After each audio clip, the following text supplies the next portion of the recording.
I'm Theo. And I'm Juliette. And this is Apologies Accepted. We offer an entertaining look at some of the big issues in history by examining public apologies of the famous and infamous. We're looking at politicians, serial killers, actors, and you. Send us a public apology you would like to make, and we'll read it on the air and give you a chance to redeem yourself or just get some guilt off your shoulders. We're here for you. Once a week, maybe more if you're really, really sorry.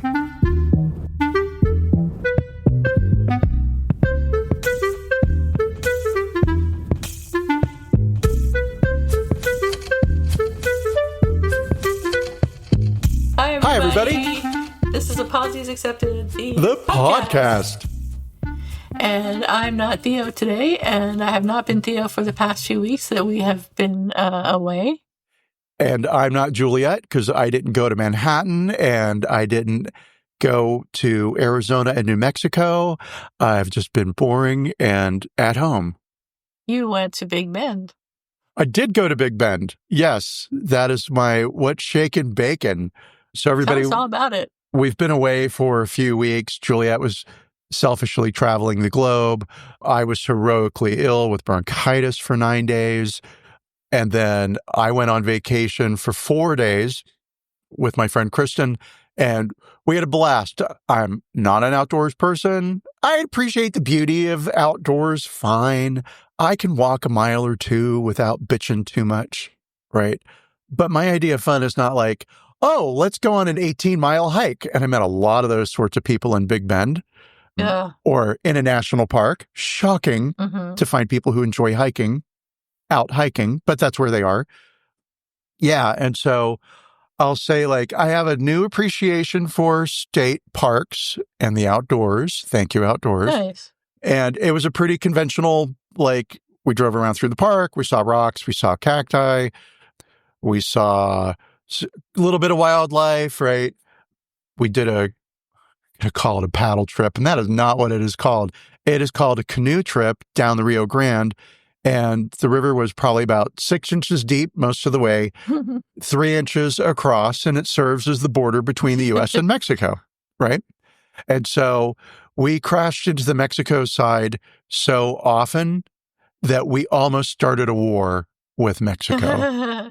We're bad paddlers. But, it was so great. They have horses on the Mexican side that belong to ranchers, and the horses come down to the water to drink, and the ranchers don't put a fence up to keep the horses in because that's the water's there, right? Let them get water. Well, what does a horse know about an international border? Nothing. So they walk over to the U.S. side. Now, what's supposed to happen, according to two different tour guides that we met with, is the livestock's supposed to be confiscated on the U.S. side, rounded up, shipped to some place, right? And then I don't know what they do with it, but keep it. Because you farmers should be holding on to your own livestock, put up a fence, right? Mm-hmm. However, what I have come to learn about a border town is they love the people on the other side of the border, right? They see them as neighbors and friends. And so are you really going to steal your friend's horse or cow or goat or whatsoever the thing is that walked across? No. So Border Patrol turns a blind eye, tour guides turn a blind eye, and tourists are to turn a blind eye if some poor little Mexican, I say little, some great big strapping Mexican stud farmer comes across the river to get his horse, right? Let that shit happen because he's going to go home and he doesn't give a fuck about living in America, especially now.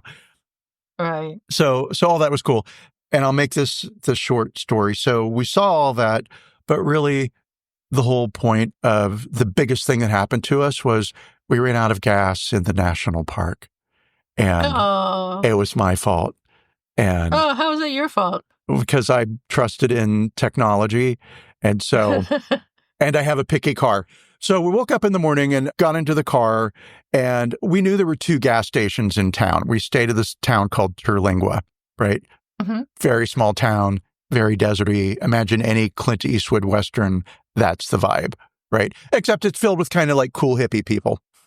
So not gunslingers, but it looks on the outside like, we're deep in the heart of maggot territory. Arguably were. So anyway, I needed to get gas. My car only takes premium. We drove to the one gas station in town, and guess what? They didn't have premium. Unleaded, just regular gas.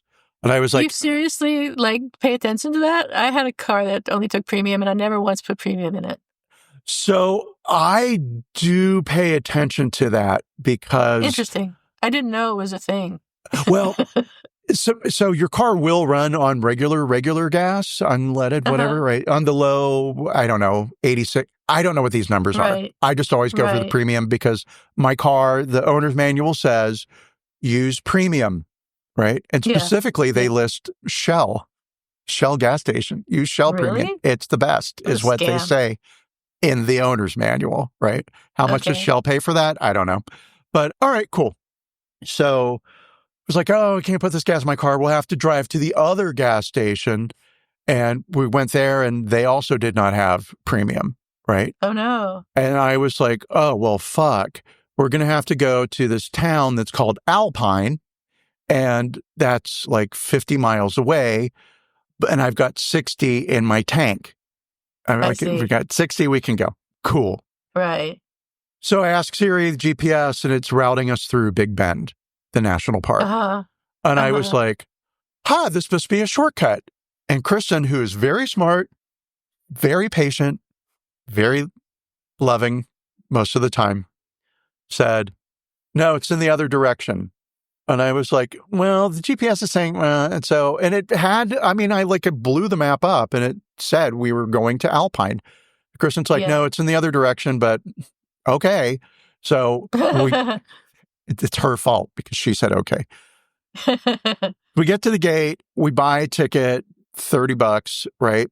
And we say, we're on our way to Alpine to get gas. And the gate guard says, And we said, can you get there through here? Family debate's happening. And she said, well, it's the scenic route. Okay. You know what that says to me, who's going to a place to look at beauty and nature, is that it's pretty, not that it's a real fucking far way to go. Right. So we're driving, we enter the park. I do have 60 miles in the tank, and that quickly moves down to 40. And it's saying that the town is 20 miles away. And I'm like, I got a 20-mile buffer here. This is fine. Yeah. I am somebody who has pushed my car to the limit when it comes to an empty tank. I do that, right? Not a brag, but I have not run out of gas in probably over 30 years. Okay. Anyway, we're going up a hill, and next thing you know, it goes from 40 to 30 real quick, and then at 10, and then it's 2 miles, and it says that Alpine is 3 miles away, and then I have 1 mile left in my tank, right? Now, here's the miracle. We're going up a mountain, right? It is a fucking mountain, and it's a 2-lane road. It's a scenic road. And there happens to be a little pull-off for a lookout spot where you can park, right? It'll hold 3 cars. This isn't a big parking lot. It's a little lookout spot. You pull over, turn the car off. I'm like, Kristen, I'm sorry. We're out of gas and we're stuck, right? So it's not that she has a meltdown. That's too strong a word. But she is very unhappy, right? Now, my go-to... my defense mechanism, if you will, is the minute somebody's like, oh, these horrible things are happening, is to point out that, it's not that terrible, right? Let's look at the good things. So, yes, you lost a leg just now. You still have your other, and you can hop, right? So, anyway, we flagged 2-3 different cars down, and we're like, we don't have any gas. And, of course, nobody has any gas. Because why would you have a spare tank of gas in your car? But they all say they're going to go to the visitor center and they'll let them know, right? And Kristen's like, call 911. Now, I am not going to call 911 because I ran out of gas. That is not a national emergency. We'll get this fixed, right? I've got 1 bar on my cell phone. We're going to get gas. 3 people are already going to the visitor center, which is 2 miles away. So we can walk there. If we need to, right. We can get this figured out, right? The world did not run out of gas. We did. whatever. Kristen's like, you better call 911 or I'm going to murder you. So I called 911. They sent me a text that said, please reply 1 if this is an emergency. Reply 2 if it's not. Okay, well, it's going to be 1. So whatever, they connect me to the State Park Ranger Forest Service, right? And I tell the guy we ran out of gas and like the name of the lookout spot that we're at. And then he asked me a bunch of questions. You'd have to like really, have you reached the mile lookout marker yet? I don't fucking know. There's a tree in front of me is what I can tell you. I'm an idiot. Yeah. Right? Why are you, there's one road. Just drive down that road until you find me. So he says, you know, we're going to tell the National Rangers and somebody will come out, but he can't tell me how long that's going to be because they've limited staff. And I'm like, I know, Trump. I get it. You guys have had people laid off. I understand you're looking for lost people. You know, this is not the end of the world. We have plenty of water. And Kristen shoots me the dirtiest look. And she's like, we have a small bottle of water each, and it is getting hot. She wants to be heard by the operator, right? Like, I have not communicated the emergency clearly, which is we're out of gas, if you didn't know that. So, so whatever, this guy pulls up, just like a worker in white truck, right? Mm-hmm. And he's like, hey, I heard on the radio that somebody ran in. Are you guys okay? And Kristen's like, no, we're not. We're not okay at all. It's 85 degrees and it's hot. And I'm like, we're fine. We're waiting for gas. And he's like, well, the National Ranger will be here. But, you know, okay, good. Glad to know that everything's all right. And, you know, we'll get there. People are coming. I'm like, thank you, you hero. Because yes, he was. He stopped. He didn't need to. We didn't throw our bodies in the middle of the road. Like Kristen literally ran in the middle of the road, like flagging her arms over her head and that big waving X thing. And like a scene out of a horror movie. I've escaped the cannibal and now I need help. So we're fine. Then the cop shows up, except it's not a cop. It's a forest ranger. But she puts on her police lights and she gets out of her car and she is pissed off and coming walking up to me. And I know it's going to be bad. Right? Oh, no. And she says, hi, I understand we don't know how to read a gas gauge. Oh, no. Oh, rude. I'm sorry that I ran out of gas. I know it's a national crime. But I really, though, her whole demeanor.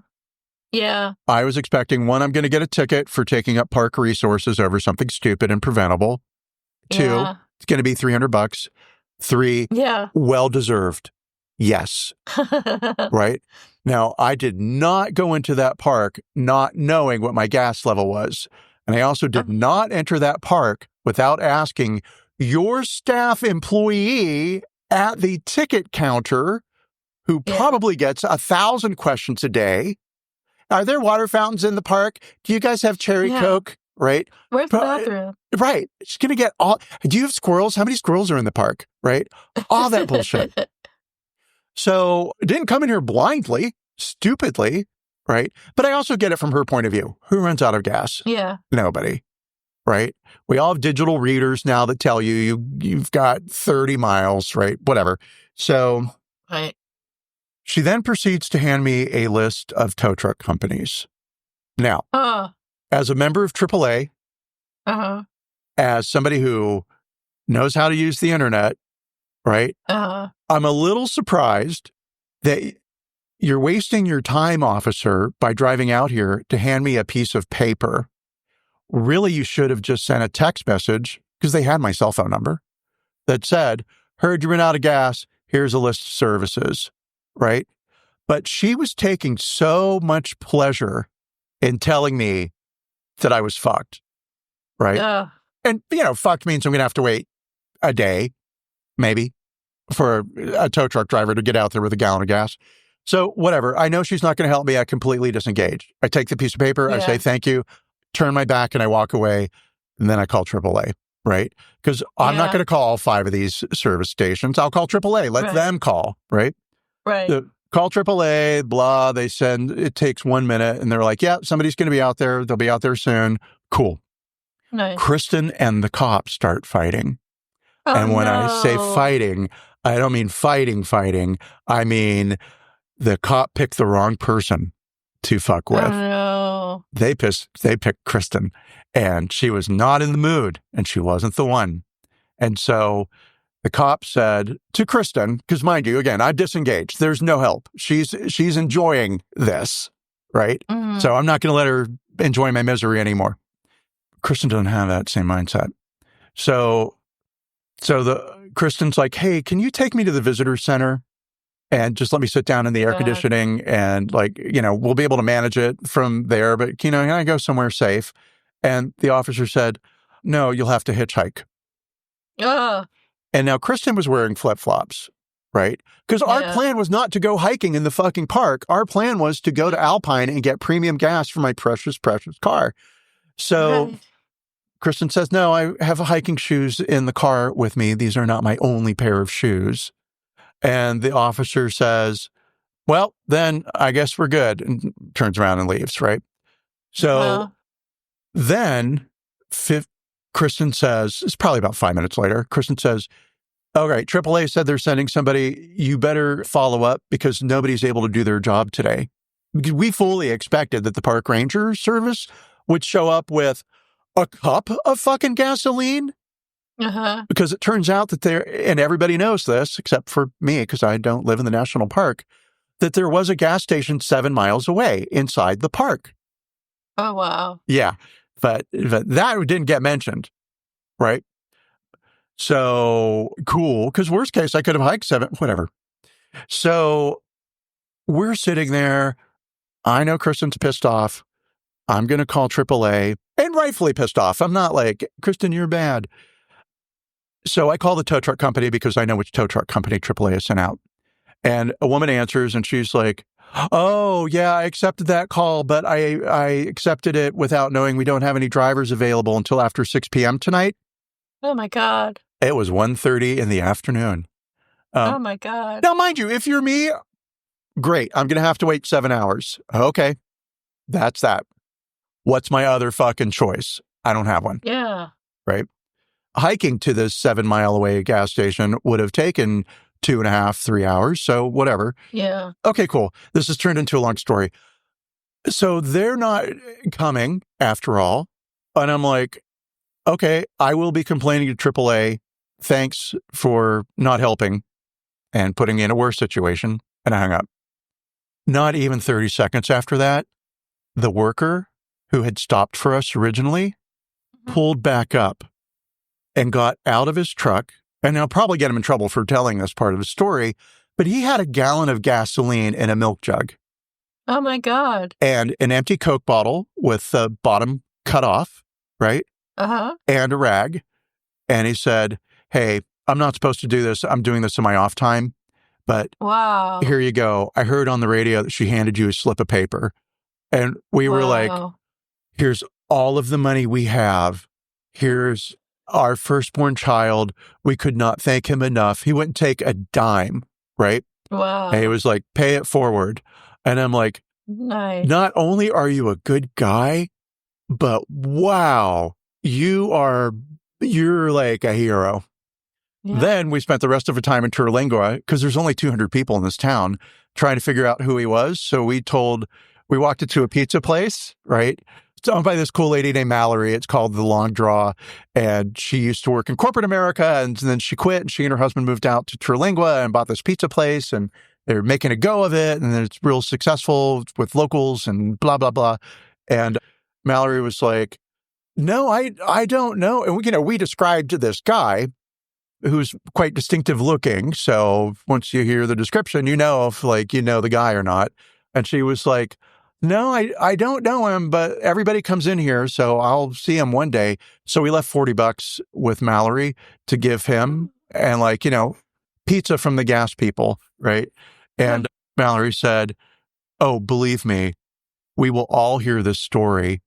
It will go through the grapevine because we hear about this shit. So Yeah. And aside from that, it was great. But again, wow, what a very long story. I didn't realize 20 minutes. There we are, according to my count. Wow. Yeah. It was so fascinating. It flew by. Okay, so that's me. Otherwise, everything's great, everybody. And what about you? What's shaking bacon? What's up, Buttercup? Nothing. Okay, good. Let's get on with the show.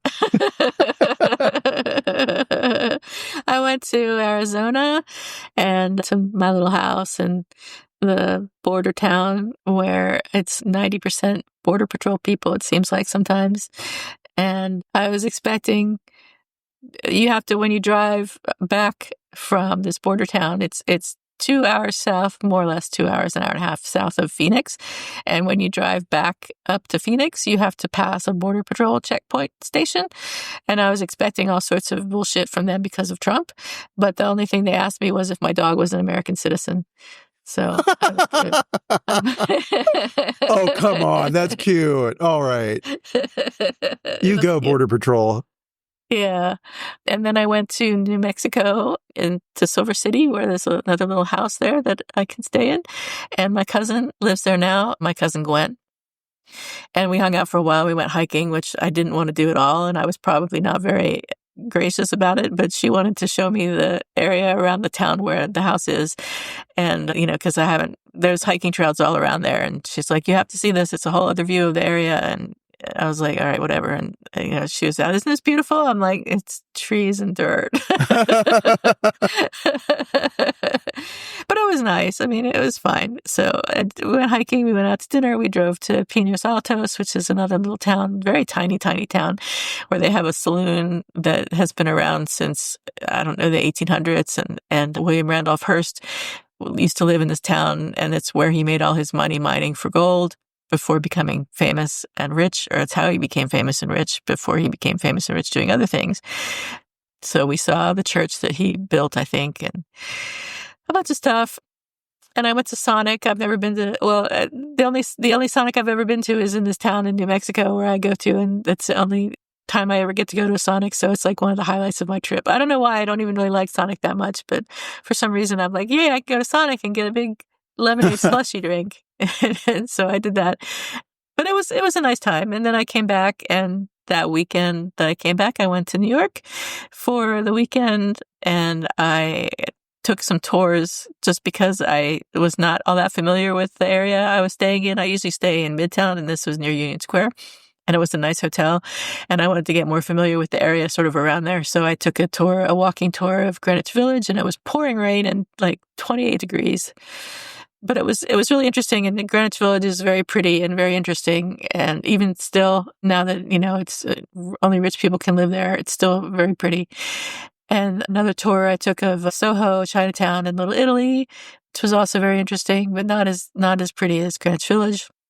And then I had a more private tour of the Metropolitan Museum of Art, which was great. It was 2 hours though. And I mean, 2 hours is not even beginning to scratch the surface of the Metropolitan Museum. I felt like we were rushing through things, and we got to see only like the tip of the very highlights of the museum. Mm-hmm. But there's just so much stuff there. It's amazing. And we passed so many masterpieces on our way to see the other masterpieces that we were going to hear about. And I loved hearing about the art that I did hear about. But unfortunately, like most of it was art I already knew about, because it was the top of the top of the chain, I guess, of popular art. Mm-hmm. So I would definitely recommend a private tour of the Met, because you get to see things with a guide telling you about the stuff, and you get to be led around the Met, which I would totally get lost in if I didn't have a guide, because it's so huge. I don't know how big it is, but it's monstrously huge. And there's just so much stuff. I would just get distracted, and I would never be able to leave. I guess they must have enough. What do they call this? People that stand around, not custodians, but the people that stand around and guard the art. They must have enough of those people to make sure that nobody gets lost in the museum overnight, because I can't imagine how people don't get lost there every single day and are never heard from again. But who become it was art? Really cool. We saw. They become art. That's where the collection comes from. The mummies. They're in the mummy cases. But they had modern art there, which I didn't expect for some reason. I expected it to be only older stuff. Real art. We saw, Yeah, I like modern art. I saw a Rothko and a Jackson Pollock, and then a WPA mural that had Jackson Pollock in it, which was interesting. And just a bunch of stuff. So it was totally worth it. I think it was only like $63 for the tour, and that included the entry fee. It was probably $20 or $30. So it was absolutely worth it. And I would do it again. I would try to find, next time I go, I'm going to see if I can get like a curated tour and have a little bit more say into what I see. I was glad. I was afraid that they were going to focus on things like ancient Egypt, which I have zero interest in. And we did see some things from ancient Egypt, but like I said, because it was only 2 hours and there are so many things in the museum and we were trying to cover a wide variety of things, we didn't spend very much time there. So for some reason, the Greco-Roman stuff and the ancient Egypt, I just could not care less about. I managed to keep my interest up enough time for the 5 minutes for each piece that we saw, but yeah, I was glad there wasn't more of that. And I was happy that there was some modern art. So, and then of course the Monet, we saw the Monets and the water lilies and the famous things like that. So it was great. And then I came home and that's it. I had a terrible flight coming back. It was really super turbulent and I was a little bit worried, but I fortunately got some Xanax before I left, which was the most brilliant thing I ever did in my life, was to ask my doctor for Xanax before this trip. So because I absolutely managed to keep my cool through the turbulence, which I probably would have been screaming and flailing around if I hadn't had the Xanax. So okay, all right. Other passengers. Yeah. Walk me through this, right? Yeah. You get onto the plane, you put on your seatbelt, blah, blah, blah. They do the whole you're going to do this and you better pay attention, and you do. And then the plane goes into the air, right? Yeah. And it starts off as a normal flight, or is it like a problem right away? Yeah. No, it started off as a normal flight. And the thing is that when we were getting ready to take off, he was like, well, we're going to be, flying through blah-de-blah and 36,000 feet. And if you look out your window, you could see Nancy waving to you from the mountaintop. Yeah. And he said, once we get past the Great Lakes, I expect a smoother flight. And I was like, oh, shit. Because I knew what that meant. And what that meant was it was going to be a turbulent flight, at least until the Great Lakes, which is like 2 hours of the fucking flight. So I was dreading this flight, even before we even took off. But we took off and it was fine. It was smooth for about 5 minutes. And we got up into the air and there's that, there's a period at the beginning of the flight where the cockpit is locked and closed, and it's always locked, but it's called closed cockpit. I'm probably not going to describe this accurately, but it's sort of when things are most intense for the pilots and they don't want any disturbances. And when the chimes go off after about, less than 5 minutes, that period is over and everything is cool. And so that happened and everything was cool. And then maybe 10 minutes into the flight, things started getting bumpy and then they just proceeded to get bumpier. And then at some point it tapered off. And I would say it wasn't even that long a period of time. I would say it was maybe 15 minutes, but it seems like a really long fucking time when you're going through it. And I mean, there were children screaming and no adults were screaming, but the children screaming was no fun. Okay. And the adults were just really deathly quiet. So it wasn't as bad as another flight I've been on where people were taken off the plane in stretchers. And that was obviously much worse than this flight was, but it was still scary. They were taken off the plane in stretchers because of the turbulence? Yeah, they hurt themselves? Yes, I think they had been walking around without, when they say put your seatbelt on and don't go to the bathroom, they had ignored that sign and had gone to the bathroom, and then there was some severe turbulence and they got hurt. So we dropped pretty far a couple of times, and they may have hit their heads, or they may have, I don't know exactly what happened to them, but they were injured by the fact that they weren't sitting down with their seatbelts fastened. So let that be a lesson to everybody. Sit down with your seatbelts fastened throughout the flight, not just when the lights are on, because you never know when turbulence is going to occur. Yeah. And there's no problem with turbulence from a safety standpoint. I know these planes can fly through hurricanes, and there's absolutely it's just a service issue. They can't walk through and give you drinks and shit and feed you meals like they even do that anymore during turbulence. So that's the biggest problem for the actual flight itself. You're not in any danger, but it's terrifying anyway. No, it's I don't nobody likes turbulence, right? No. And I kind of like an earthquake. So I'm not you know. what's the word? I'm not afraid of whatever. It doesn't matter. What matters is, yikes. So the turbulence was like being in a car where the road's super bumpy? It was like more than that. It was like sort of dropping, Yeah, no. And there was a lot of being in a car. There was a lot of being in a car where the road was super bumpy, but like times 10. Yeah. And then there was a lot of dropping and going back up and dropping. No. It was kind of like being in a washing machine. No. Except without being upside down, because you weren't upside down. Congratulations on not screaming. Yeah. I'm surprised nobody did scream except the stupid kids who should not be on a plane anyway. Oh, I would have screamed. On a plane. I would have yelped for sure. The minute I can handle the car bumpy road nonsense for turbulence, right? Yeah. We drop a little bit, forget it. Yeah, it's no fun. I don't like it. I don't like it at all. Because I can just feel the wings coming off. Mm-hmm. Yeah, of course. Screw by screw. It's one screw at a time. Absolutely. You can feel the wings coming off. Time with every not the wing just falls. Yeah. It's the torture of the expectation and the waiting. How long is it going to be? Oh, murder. But I made it home safely. So am I going to fly again? I mean, probably, but not for another week or two. So not until the weather clears up. Not until the weather clears up. Hopefully this is my turbulent experience for a few years, and then it doesn't happen again for a while. But who knows? Who knows?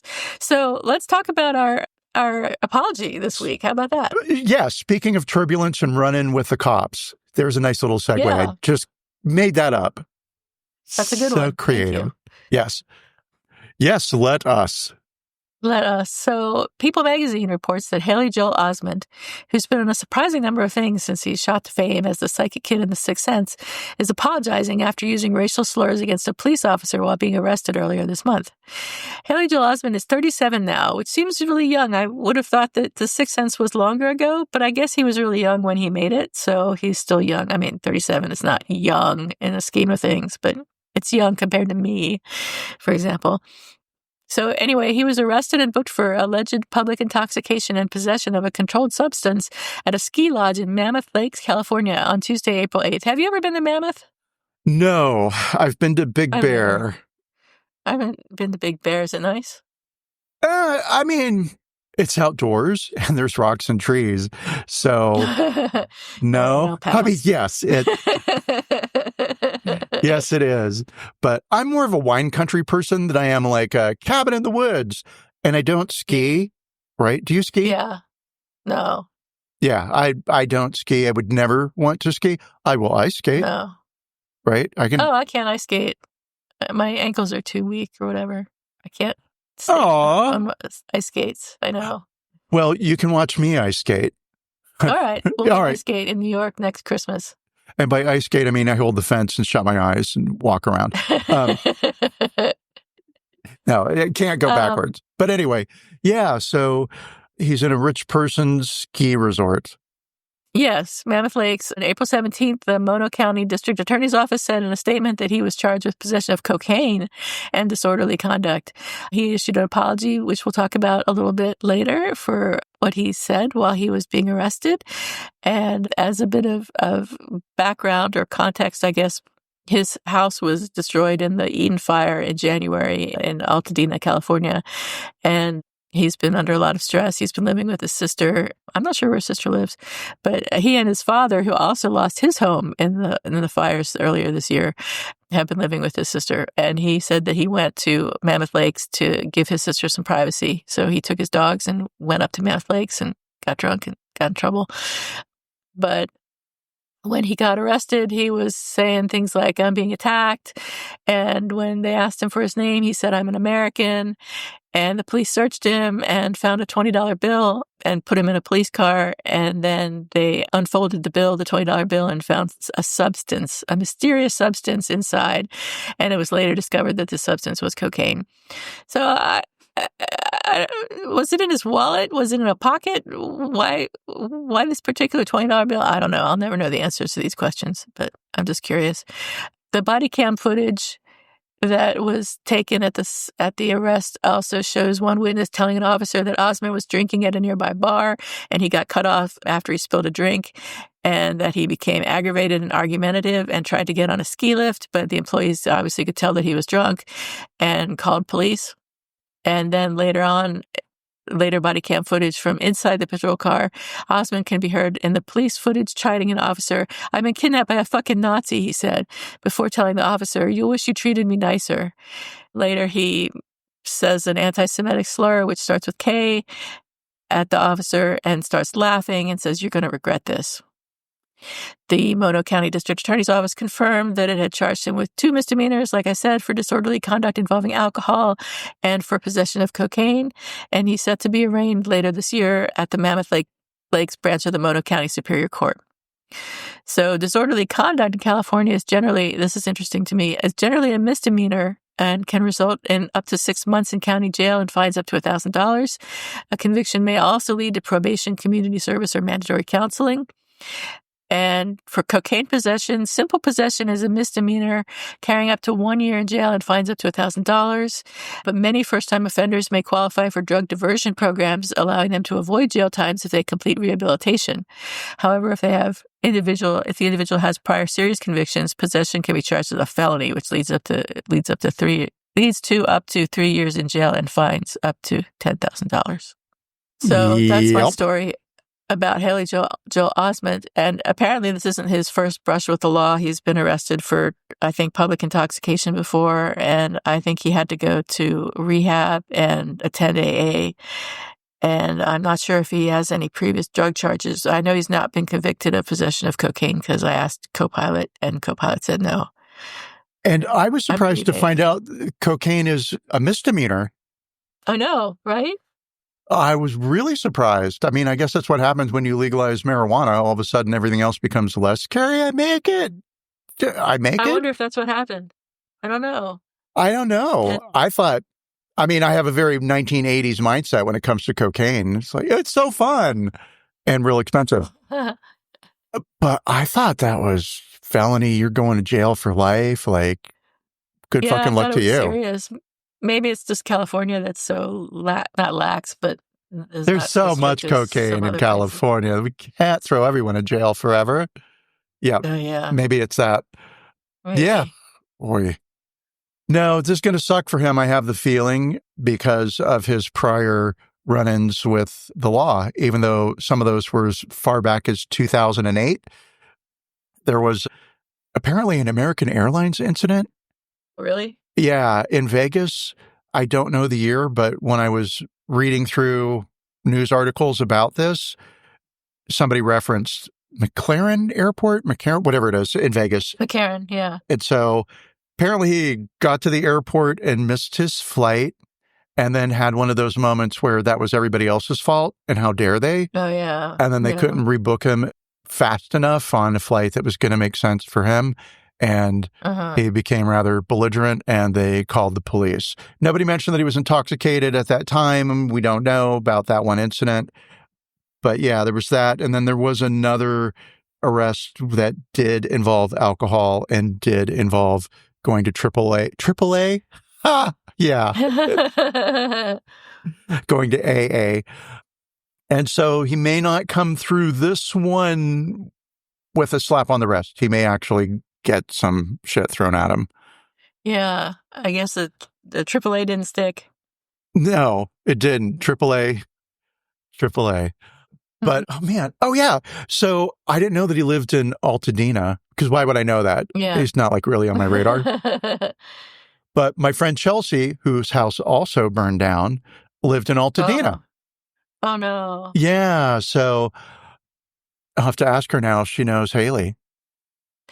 What is she going to do? I guess you don't have insurance for a fire, do you?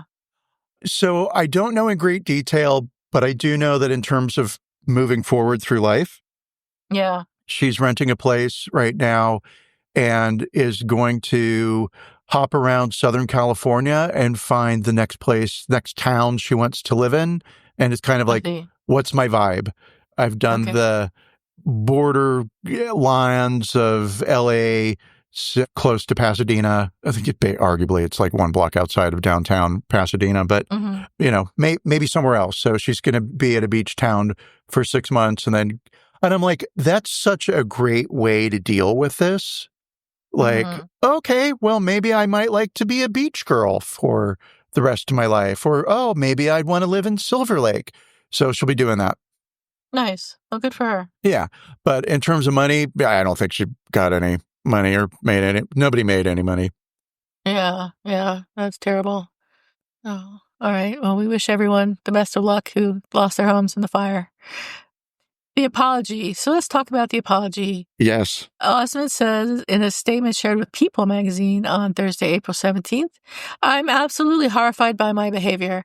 Had I known I used this disgraceful language in the throes of a blackout, I would have spoken up sooner. The past few months of loss and displacement have broken me down to a very low emotional place. But that's no excuse for using this disgusting word. From the bottom of my heart, I apologize to absolutely everyone that this hurts. What came out of my mouth was nonsensical garbage. I've let the Jewish community down, and it devastates me. I don't ask for anyone's forgiveness, but I promise to atone for my terrible mistake. That's the extent of the apology I found. I don't know if you found any more than that. No, that's it. Yeah. So, okay, let's look at it from the criteria that we normally apply to apologies. Was there an expression of regret? Yes, there was. Was there an explanation of what went wrong? Well, he said in the throes of a blackout. So that's more of an excuse than an explanation, in my opinion. So I don't give it any points. Was there an acknowledgement of responsibility?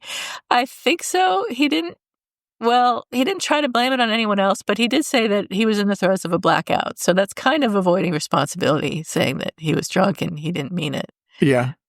Yeah. Was there a declaration of repentance? Yes. Was there an offer of repair? Well, he said he promised to atone for his terrible mistake, but he didn't say how. So I'm going to say no. Was there a request for forgiveness? Specifically, no, because it said, I don't ask for anyone's forgiveness, which is implying that what he did was unforgivable or that people shouldn't be expected to forgive him. Mm-hmm. So, and then in our other rating for sincerity, I think coming from an actor, it's impossible to tell, but it seems sincere.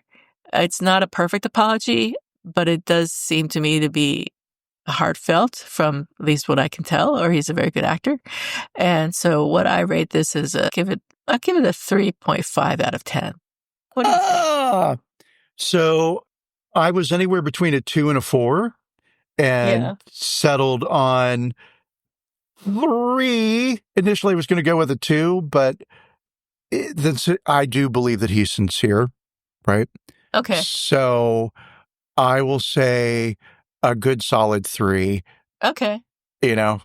Maybe it would have been a higher apology or a higher rating if he hadn't said, in the throes of blackout, which is kind of dancing around responsibility, right? Yeah.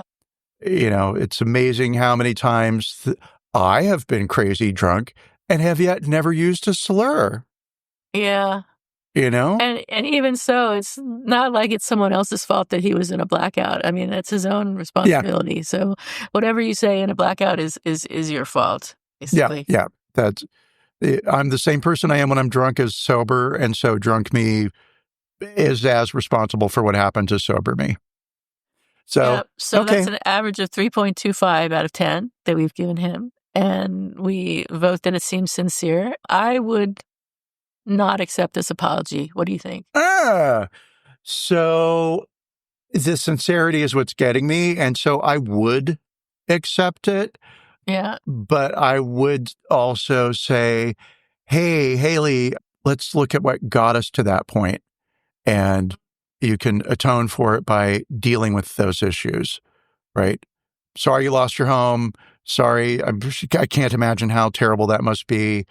But, you've had a pretty nice why is he blaming career. The Jews? Why is he doing what? So why is he blaming the Jews? Like, where does that come from? I'm going to guess drunkenly. I don't know, right? That's the whole thing. Drunkenly, I get calling it. Why not the white people? Well, yeah. I mean, why not anything, right? But I get that, like the Nazi reference, calling the cop a Nazi first, may have just kind of like put the Holocaust in his brain, so to speak. Maybe. And then when the Nazi thing didn't get him out of trouble. I'm Yeah. making this up, right? I'm being arrested by a fucking Nazi. Oh my God, we're so sorry. We're going to stop arresting you right now. You've pointed out our wrong behavior, right? Then he decided to go the other route and, go Right. anti-Semitic. Like, Makes sense. if the Nazi salute didn't get your attention, maybe this will. I don't know. Yeah. Trying to apply logic to drunken behavior is a fun waste of time, but it is fun. So 3.25 out of 10. And that's that. Do you have an apology expected or who's sorry now this week? I do, but before that, this will be real short. Yeah. I've got a fun thing for us. Okay. So with the Haley Joel Osment situation, I watched the video. It is what you would expect it to be. He was pretty mellow and polite, but very sloppy drunk until he wasn't polite. And those were just like punctuations of behavior through what was a pretty mellow experience. I didn't watch all 16 minutes of the tape, right? I watched like 3 minutes. So, but again, there just wasn't anything there, right? This is another child actor who's having a moment and, we could look at child actors and all the bad things that have ever happened to all of them. No, let's not do that. And then, we could look at all the actors like Mel Gibson or Reese Witherspoon who had drunken moments where they apologized. Let's not do that. So what can I do? Oh, well, if I tell you or if I quote, I see dead people, you know exactly what I'm referencing, right? Yeah. A line from The Sixth Sense. Sixth Sense. And so I tripped over the 100 quotes of all time from movies. Oh my gosh. I See Dead People ranks at number 44. Wow. Right? So I don't know. Here's the top 10 movie quotes. Let's see if you know the films. Okay. Okay. Frankly, my dear, I don't give a damn. Oh, that's Gone with the Wind. Boom. Okay. This one's hard for me. I'm going to make him an offer he can't refuse. That's The Godfather. Boom. Like, I know that quote, right? I get it when I hear it. I understand when it's a joke, etc. Didn't know it came from The Godfather. I might have coughed out The Godfather. That's the one mob movie I know. This one I don't know, but I have heard part of this, right? You don't understand. I could have had class. I could have been a contender. I could have been somebody instead of a bum, which is what I am today. Oh my God, that's the boxing movie. God damn it. I'll give you some hints. What is it called? It's Marlon Brando. Yeah. I did a better acting job than Marlon Brando did, but I don't remember the name of it. Okay, if I tell you it starts on the waterfront? Boom! Look at you go. I know who I'm hanging out with on trivia quiz night at the pub. Okay, this one, it's a no-brainer. Toto, I have a feeling we're not in Kansas anymore. Oh, that's The Wizard of Oz. Everyone knows that one. All right, let's see. This one also maybe. This would have taken me a minute. Here's looking at you, kid.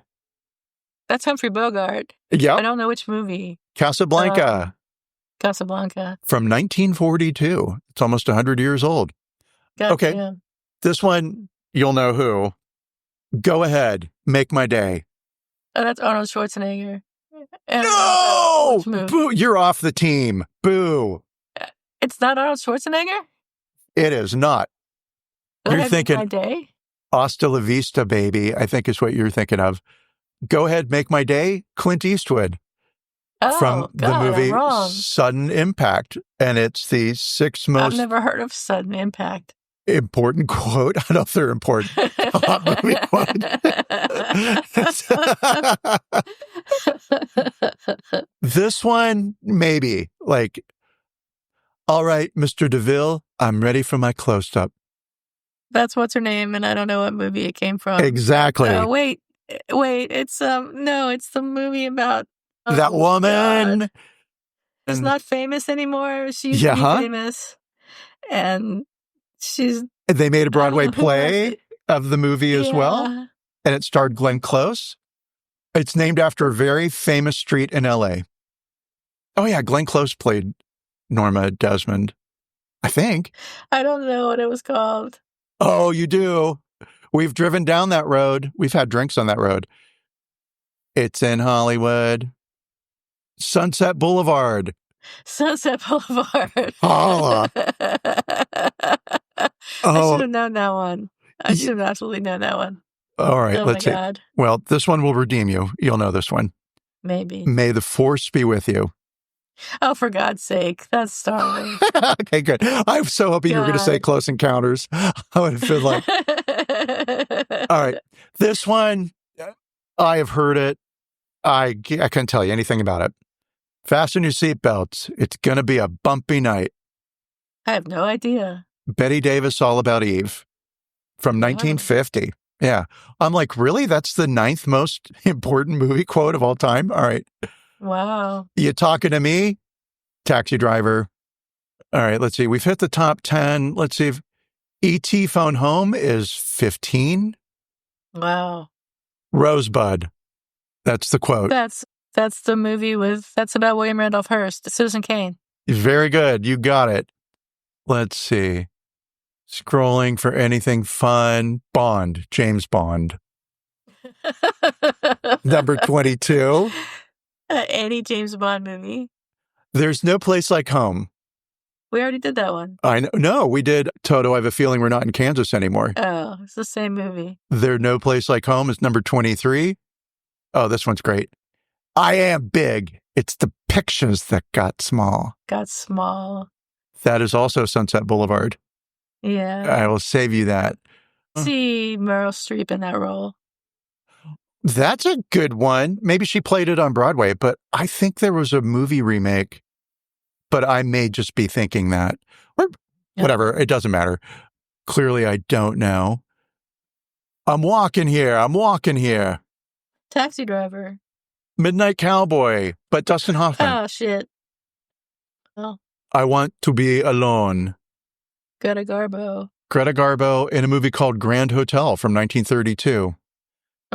After all, tomorrow is another day.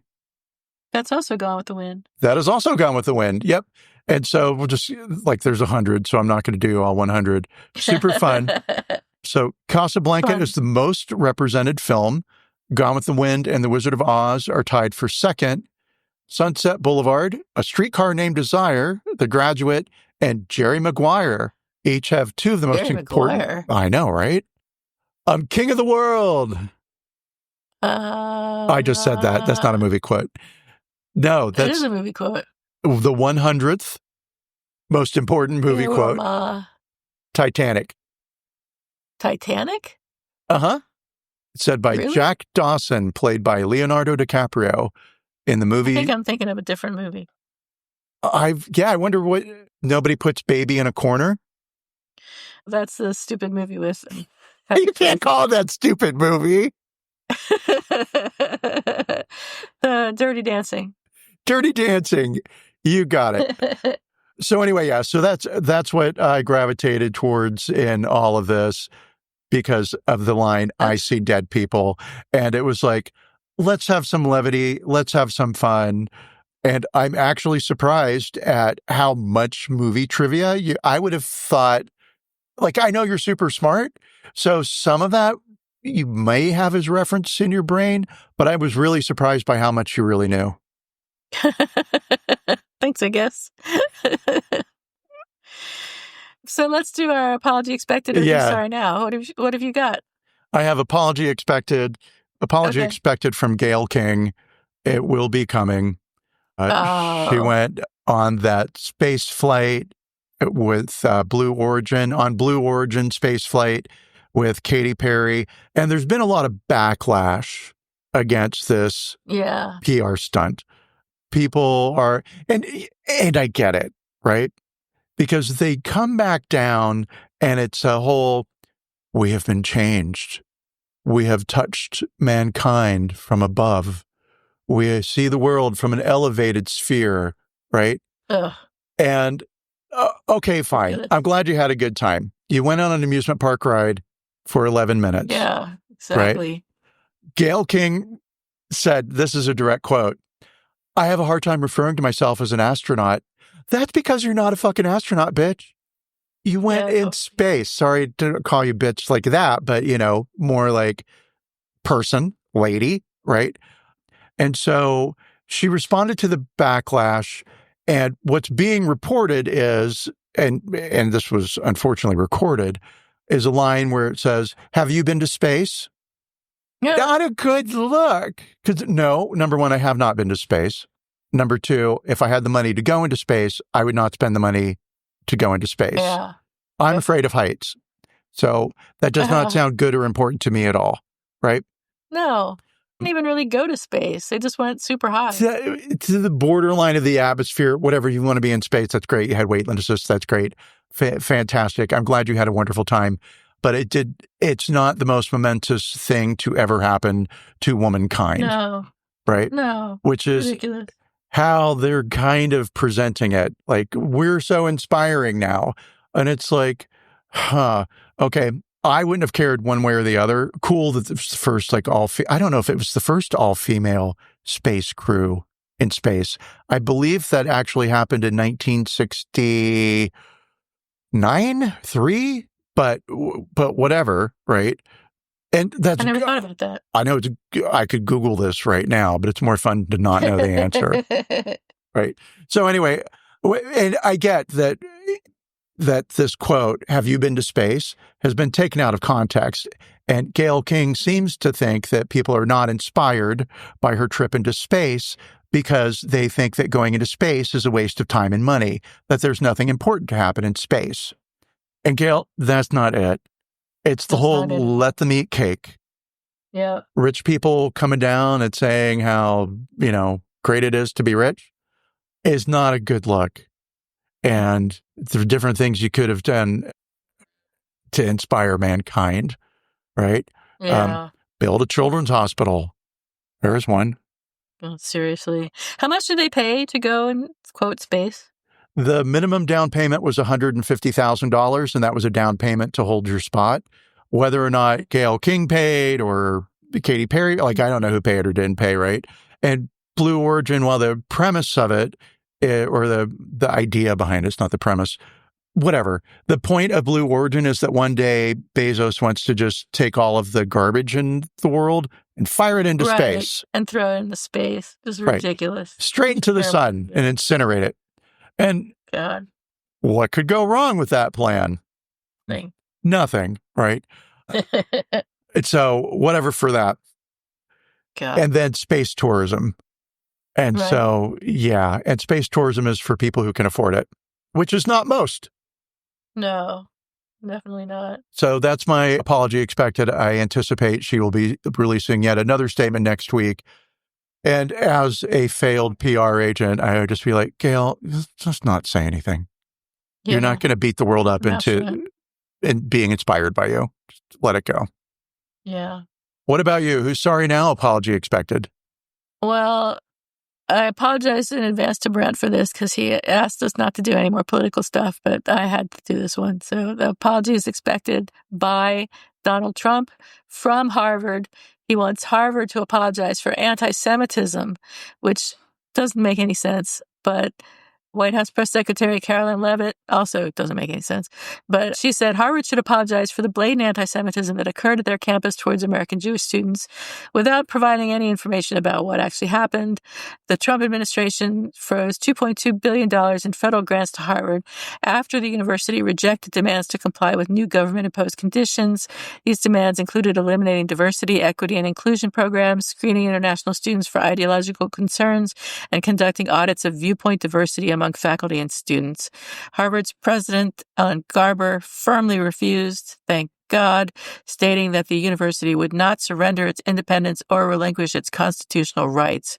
I didn't know universities had constitutional rights, but I guess they do. And good for him for standing up for Harvard and its perhaps constitutional rights to teach what it feels is appropriate.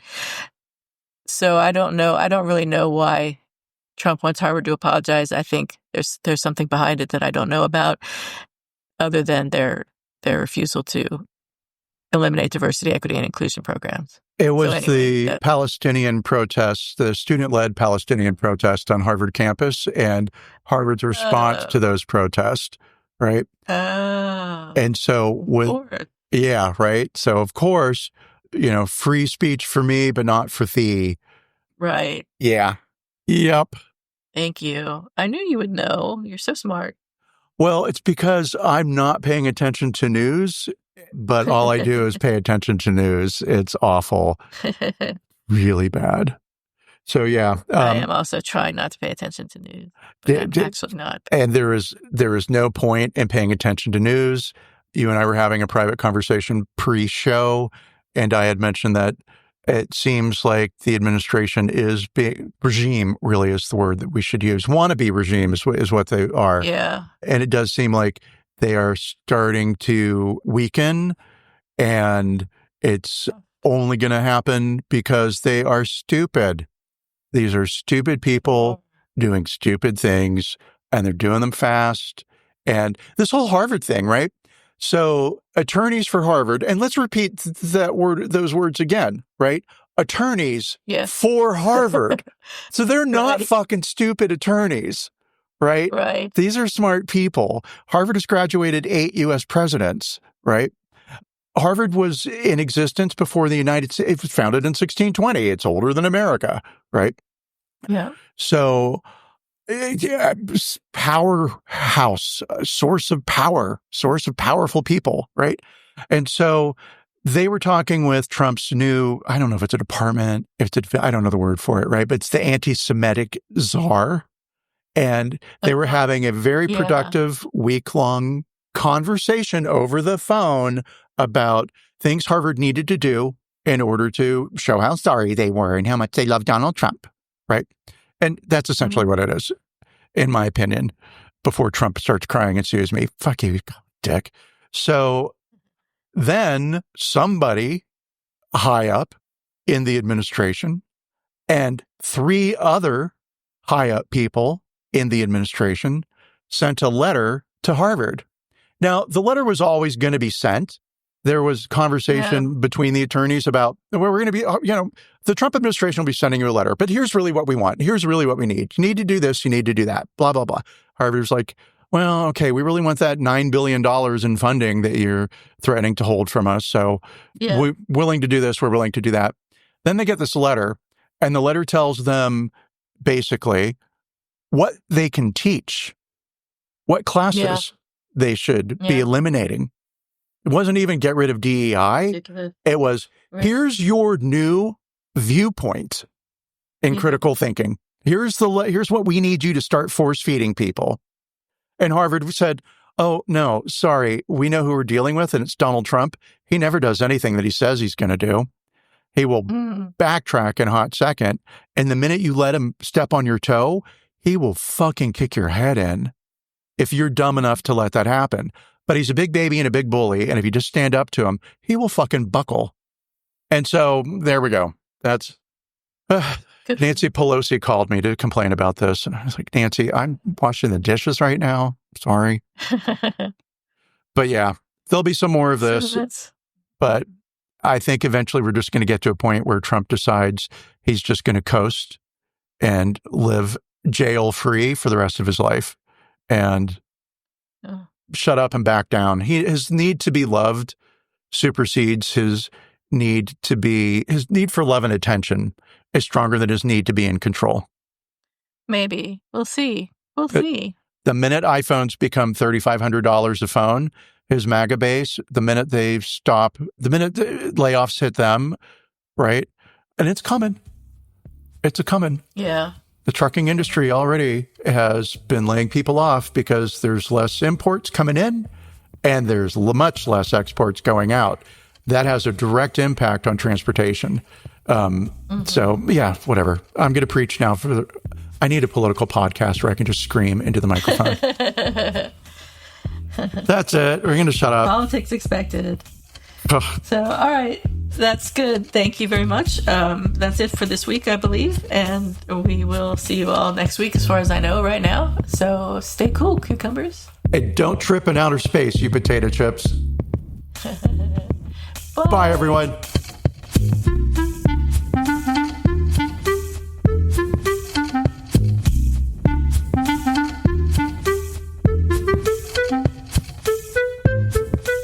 Thank you for listening to Apologies Accepted, the podcast. You can find links to the articles and the sources in the show notes. To submit an apology or find out more, visit us at apologiesaccepted.net, where you can also find our merchandise. We're on Twitter at Apologies Accepted. And on Instagram at apologies.accepted. You can support our important work at Patreon.com/Apologies Accepted. And fuck Facebook.